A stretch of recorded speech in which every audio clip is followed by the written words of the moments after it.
Hello. It's Caroline Ignatius. Yes. I've always liked your surname. Thanks. Where's the surname from? It's actually Portuguese. Portuguese? My granddad somewhere. Yeah, down the line. Okay. So we've known each other a long time, but you may not have met John. This is John. Hi, John. Hello. John, Caroline, John. We're going to talk about dementia. We're going to talk about a review of a play that you saw at the Key Theatre called Remember Me. Yeah. Maybe we just start, Caroline, with when dementia first appeared on your horizon. Sure. It was 16 years ago. And my mum was diagnosed with dementia when she was 65. So it was early onset Alzheimer's at the time. And I had no awareness of that beforehand. So I've had it in my life for a third of my life now. 16 years ago. Yeah. Goodness Yeah. me. How did it happen? I'm not quite sure of how to ask this, but how did you become aware that something was happening to the health of you? So the usual first signs of dementia is memory problems, but that can come with old age as well, or stress, so it's not the best identifier of dementia. But everyone's different. For my mum, we had a very happy cat 'cause she would feed the cat about 7 times a day.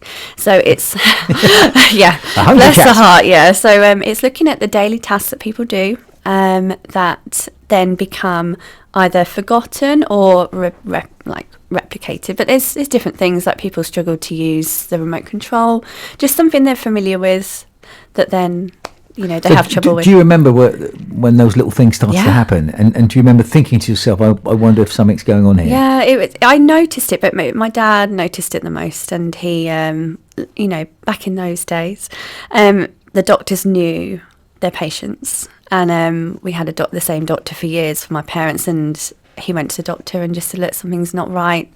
And we were quite lucky with our diagnosis. It was quite quick because they knew my mum. So they had that long-standing history with her, and they did the tests, and she had a scan and she was diagnosed. And as the years went by, you found yourself, looking after her a lot, didn't you? Yeah. Yeah, so my dad looked after her for 6 years, but we'd support. And then I remember the day my dad came to me and said, I just can't do this anymore. I'm going to have to look at care options. And we were distraught as a family. And looking back now, I do remember actually being quite angry at my dad, like, this is your wife. Like, why can't you care for her? And it's only looking back you realise how wrong that was. Why do you say that? Because carers, you don't know what's going on behind closed doors. You can visit your loved ones or friends or family and see the dementia and how it manifests itself, but you don't see what happens 24 hours behind closed doors, and it is difficult. And the toll on him. Yeah, he was really struggling, but it's not just, it's emotional, it's physical.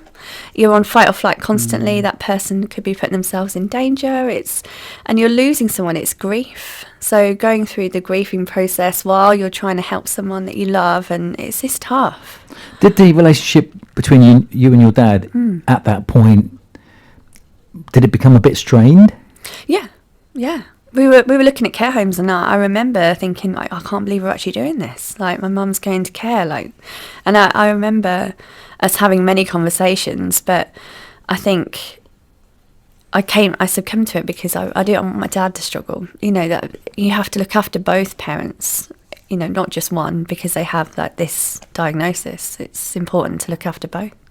How common, John and I were talking about this earlier, how common is dementia and Alzheimer's now? Have the numbers increased from, say, decades ago? Yeah, I think I think I'm not a medical professionalist, but it's mostly because the awareness. It's great, the awareness of dementia, because you can spot the signs, and diagnosis is happening a lot more now, but it's become more common. So one of the stats that I know is that every person born in the UK from now, 1 in 3 will have dementia in their lifetime. So it's 1 in 3. 1 in 3.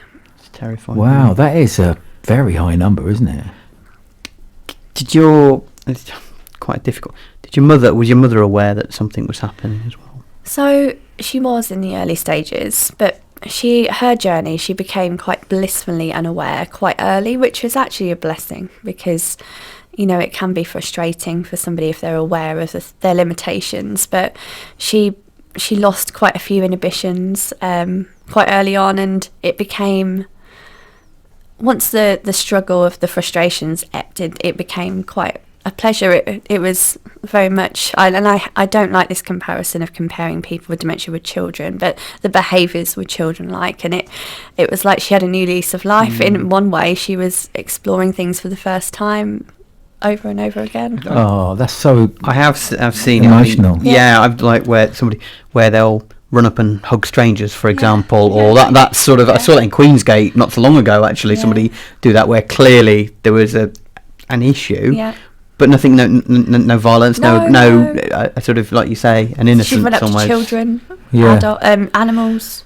Like, those inhibitions were gone. I remember a close friend of mine, I won't mention his name, one of my closest friends, his dad had dementia, and it came on quite quickly, and unfortunately he didn't last all that long, maybe a year or two before he passed away. Now, maybe 6 months before that moment, I got invited around their house to play snooker, and we were all playing snooker. They had this full-size snooker table in their house, and when it was his turn, he knew he had to do something, and he was a really good snooker player in his time, really sporty person, and he's standing there holding the cue. Bless him, his face, I can see it now, looking utterly lost.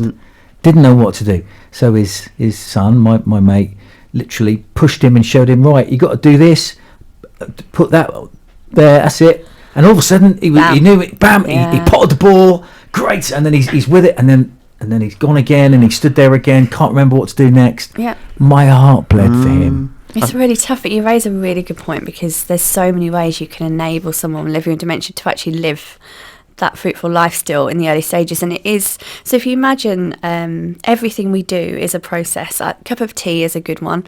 I always remember someone telling me this. When you think of making a cup of tea, you just think put the kettle on, put the tea back in. But before that, there's even just getting to the kitchen, finding the cup, finding the spoon, finding the tea bags. The process that we do every day is so subconsciously done, but if one part of that process is missing, the whole process is gone. Because it's a chain of events. Yeah, and like you said, just prompting him to do that first part, and then off he went. That's about how you help people remain living independently for as long as possible. I've seen it with music as well, a lot, where I think I saw an elderly lady who's in the advanced stages, and somebody put some headphones on it and played some ballet music, I think it was, from that she somehow recognised from when she was a teenager, and suddenly you could see the just her movement swaying to how she used to do it 70, 80 years before. Music's so important in somebody with dementia. Even if maybe the music wasn't a part, it just brings so much joy, but it does help with memories as well. So the BBC have just launched on the iPlayer and BBC Sounds a kind of new memories channel. I was doing some shows on BBC recently, and I had to play out clips that they'd made, these like little montage clips where they go back to the 60s, the 70s, the 80s, and they just feature like clips of the songs from that time with a few like news headlines, stuff we were all watching on the news, etc. And they blended it all together, and it was brilliant. Now, for anyone that wants their mind to be kind of pushed a little bit, as I say, listening to old stuff that takes you back to a time. I mean, I don't know, Caroline.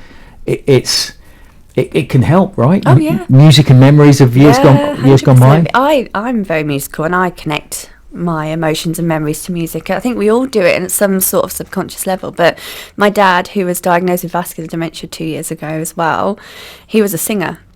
So I've seen him perform. Yeah, he's amazing. He's brilliant. I mean, proper old school. Well, he's a West End charm. star. Yes. He's got a West End star in Peterborough.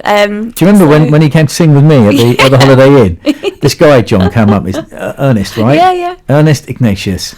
And he turns out he looked like a kind of James Bond style, old, distinguished, perfect gait. He stood there and then he belted out these songs. Everyone was like, wow. And like it kind of adds up now that you say he was a West End performer. Yeah. But all those years, I mean, you mentioned your mum got dementia 16 years ago. So all of these years, he's done what he could to care for his wife. And as you say, he's now got dementia. There are some really scary stats about how some people with dementia outlive their carers. It's terrifying, because carers, the pressures on them, and health. You mean the toll it takes on their health? Yeah. Unfortunately, Dad did go into a bit of a depression after Mum was diagnosed, and refused treatment. He would drink quite a lot to suppress his feelings. He'd sometimes even refuse to go and see her because he was struggling with the fact that she was there. and then he had a stroke. Oh, I'm sorry to hear No, that. it's okay. But I mean, the point I was going to make about music was that sometimes my dad loves to sing, and sometimes he just forgets the first bit. But if I start singing, if I put backing track on for him, if I sing the first line, he's off. He's that's away. it. I've got videos, and it's just so lovely. So music, yeah, huge part. The next point of the conversation, I think, needs to go to where you realised that you wanted to have a career working within helping people with dementia. Yeah. So tell us about that journey. So, well, if I'm honest, people ask me, how do you do it? Kind of thing all the time, because dementia is so prevalent in my life still. But I think because it's so long, you do accept it, I think, and it becomes part of your life. So I'm able to use some of that, though my experiences, I'm strong enough to help others. I think it can take a long time to heal and accept what's happening. It was 2002. It was just after COVID. I think COVID made me realise that I think quite a few people experience this. I'm not doing what I should be doing. So what were you doing? I was in insurance. And what have you now set up? Yeah. So you've gone from insurance. So I was in insurance at the time. That was my first. I cared for my mum full time for a year, and when I came out of that, I was lost completely. I took a role, and I was just working, to try and build up my confidence. And then 2002, I decided, right, it's time. Do you mean 2022? I do mean 2022. Yeah, Yeah, not 2002. COVID. Yeah, I got it. That's the Anne-Marie song. 2022, I opened my first ever dementia day service. So we provide a space for people with dementia to come to us for 5 hours while their carers have a break. And we just provide stimulating activities, emotional support. We provide a place where people can just be themselves. And most importantly, just somewhere they can come and be happy for 5 hours. And that respite, I guess, gives a big impact to the carers. As you say, gives them a break. Yeah. And that's really important. Yeah, really important. I think much more services like this are needed. I think there's a lot of people that do provide services for somebody when they're first diagnosed, but when people move to the mid stages where maybe they need a bit of extra support, personal care wise, there's not enough. Yeah. So I'm happy to do what I can to fill that gap. And what's the name of the business? I named it after my mum. It's Therapeutic Care Company. So it's all in her name because she's taught me everything I knew, So happy to help and definitely get involved in raising awareness of the condition and doing what I can to help people that are going on the same journey as I am. Is this in Peterborough? Yeah. Where is it based? So our Peterborough sessions are based at Castle Lodge, and we're there every day during the week. So Monday, Tuesday, Wednesday, Friday. The only day we aren't there is Thursday. But we've also got sessions in Huntington, Thrapston, Spalding, Wisbech. Yeah, I think that's what. So Tallington. Regional, lots of areas in the region. Yeah, so we've grown a lot because the service is needed, but we want to try and reach as many people as we can. So we're not sure how easy it is for people to find us, but we're here. You've mentioned actually something there you mentioned COVID. How difficult that must have been for carers, for example, and also not being able to see if a loved one goes into care, you not being able to go and see them, presumably for some period. Some people would have. Something I experienced because my mum was in care at the time, and it's quite a tough time for me to talk about. Really, it's seeing my mum through a window and a screen for a year. Like, that was hell. I can't even explain. There's so many things you worry about when someone goes into care, but not being. My mum's quite physical because she's quite advanced. She relies on tactileness, and it was hard. Unfortunately, the care home that she was actually in closed down due to people not being very nice to people in that home during that period, and I only found out on the news actually that happened. It was the Gables in Coates, so it was a very tough time for all of us, but it ended. We're reunited. And I've known you a number of years, Caroline, and you've always struck me as somebody who is positive. We all hit tough times, don't we? And we're all going to get sunk to our knees occasionally with, oh my God, what am I going to do? Feelings of despair, feelings of panic, feelings of worry and stress. But you got to find a way, haven't you? Of, okay, right, so this is the hand I'm dealt with now. Yeah. What am I going to do? And you've always struck me, as I say, as someone that finds a way to see the glass as half full rather than half empty. Stop being nice to me. Why? I'll cry. Oh, I'm sorry. It's just one of those things that I think when you go through so much in your life, it's easier to handle the small things, and you get to the point where you're like, is this really a problem that I should be worrying about and focusing on? But if I'm honest, I'm learning a lot from my parents, the mistakes that can be made throughout life that can cause these diseases. So, you know, a positive mindset is definitely something I'm working towards. And just to pick up on that point, sorry, John, one thing. When you just mentioned about learning to not stress too much about the small things, I think that's one of life's biggest lessons. Control the controllables or something, or don't try and control the uncontrollables, whatever it is, whatever the phrase is. The little things that get us down sometimes really shouldn't. Yeah. You know, the big blows, of course, they're going to knock anybody down. But find a way to sort of see past the little bumps and just step over them and crack on. And, you know, I think it's really important as well to try and find people to spend time with that aren't going to drag you down. You need to surround yourself with positive-minded people. Yeah. You sent me a message the other week, didn't you? I'm going to show you in a little secret, John. So Caroline was listening to the radio with her mum in a hospital because she was in hospital for a week last week. Yeah, and I think Caroline messaged me, we got you, the radio's on, blah, blah, blah. So I gave Caroline a little shout out and her mum, and she videoed it and sent it me. Do you know how that made me feel when you sent me that? I was like, oh, look at this. And I showed it to the producers and stuff, and that gave me a really big lift. Little things you can all do for each other. Well, the thing is, there's so many things in life that we experience that are good, but we don't say anything. Like, tell people how they make you feel. You know, in that moment, it was nice hearing your voice. It was comfort because I was away from home for a week, staying with her. So, like, it was just nice. I want you to know that. Aww. But there's many opportunities that we miss to do those kind of things. Mm-hmm. You just mentioned something. I may have picked up on it. You're talking about the decisions that people make throughout their lives that can lead to an enhanced chance, if you like, of dementia, Alzheimer's.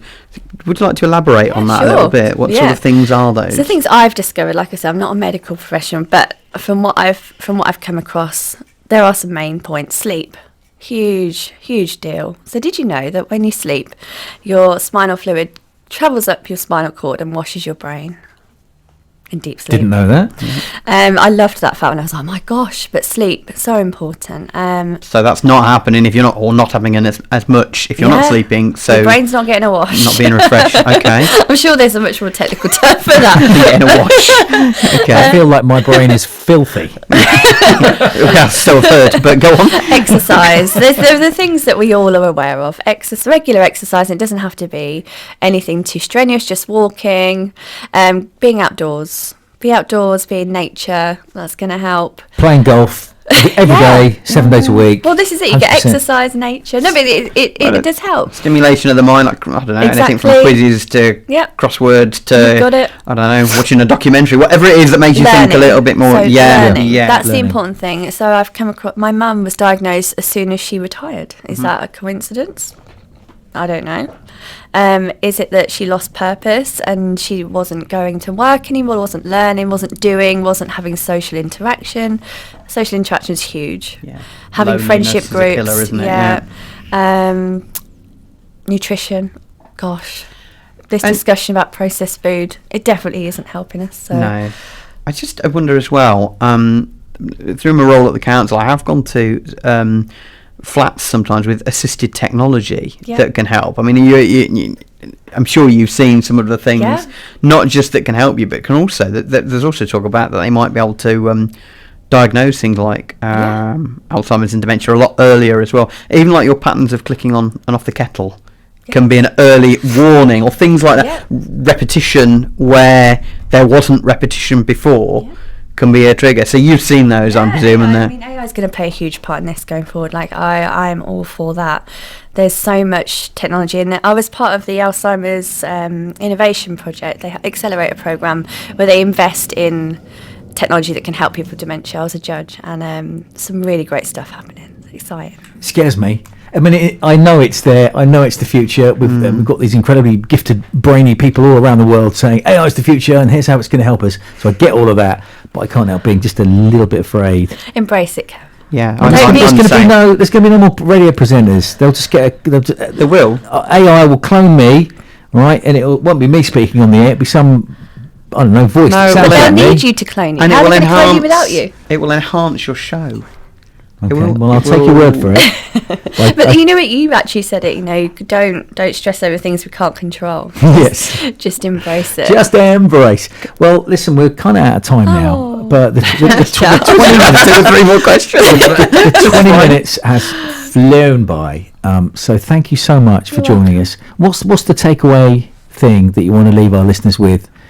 What's the takeaway thing about dementia and, you know, all of your experience of dealing with it with your mum? I guess my first point is the diagnosis. Like, if you see signs in somebody, just get a diagnosis quickly. Don't put it off. The waiting lists are long, but you can get help quicker. It's not always easy to diagnose, though, is it? Even the signs concerns, very... Even if you have the slightest concern, just talk to someone. Pick up the phone to the Alzheimer's Society and go, this is what I'm experiencing. What do you think? Like... Just a story I'm aware of. We were talking about football earlier on. We'll go back to Coventry.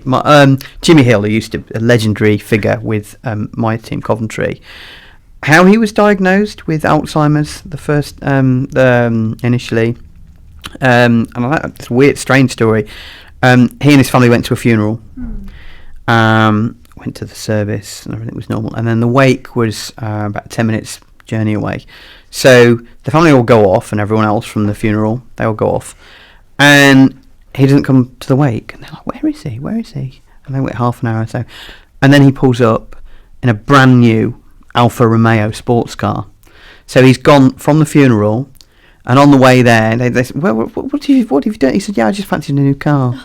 So he's gone from, his emotions were already starting to become disjointed from the reality around him, and he just decided to buy a sports car on the way from a funeral to a wake. Fair play. And it's things like I know that's a dramatic version of the events, but that is the sort of isn't it? It's like inconsistencies. Caroline, just to explain, Jimmy Hill is a very old presenter, ex-footballer, and in the 80s he was a famous TV presenter, a very sort of famous guy back in the 80s who did die from dementia. Yes, right? he did. I was in a care home for 3 years at the end of his life, and you know that's too common, isn't it? But back to Caroline, wrapping up this podcast. It sounds to me like John wants to keep going forever and ever. I'm happy to come back. And he's the guy. He's the guy that was slagging me off for asking questions that were too long, and now he doesn't want to end it. So diagnosis important. I would say.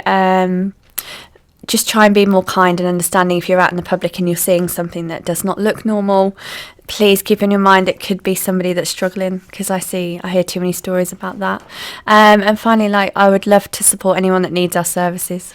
Have to plug us. Okay. Yeah, so Devika Care. Yeah, so Dementia Day services, please get in touch if we can help. Thank you so much, Caroline. Really good to see you again. And John, see you next time. Thank you, Kev. Thanks for having me. You're welcome. That's episode 34 done. Next time it'll be episode 35. So keep well, keep smiling, and we will speak again soon on the next podcast.